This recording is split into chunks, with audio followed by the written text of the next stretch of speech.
Right. So moving on to striations that are found in muscles. Muscle fibers have thick and thin filaments, which we just learned.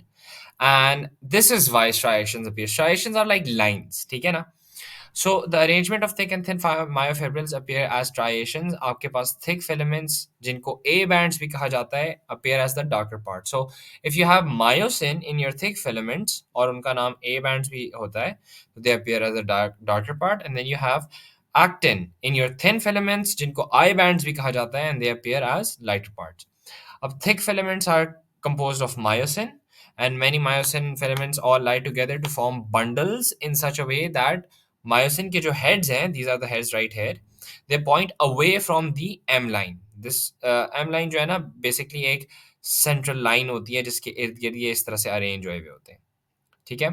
So there are regions of very darker bands within A bands that appear due to the overlapping of thick and thin filaments. ठीक है?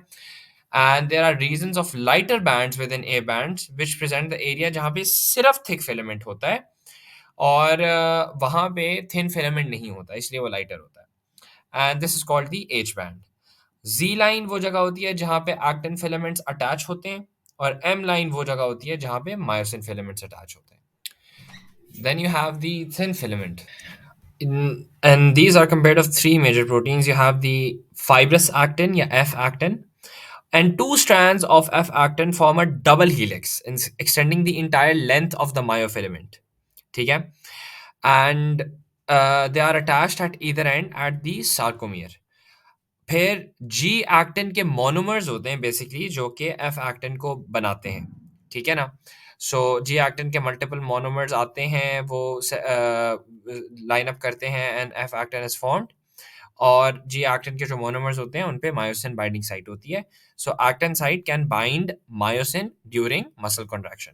Then there's tropomyosin, which is an elongated protein that winds along the groove of the F actin double helix. So this is the F actin double helix जो कि purple beads है और इसके ऊपर blue color का जो एक elongated protein है that is tropomyosin, and then you have troponin which are these little red structures. ठीक है ना? जिसके तीन सब यूनिट्स होते हैं. इसके तीन सब यूनिट्स होते हैं. You have troponin A which binds to actin, you have troponin T which binds to tropomyosin, and then you have troponin C which binds to calcium ions.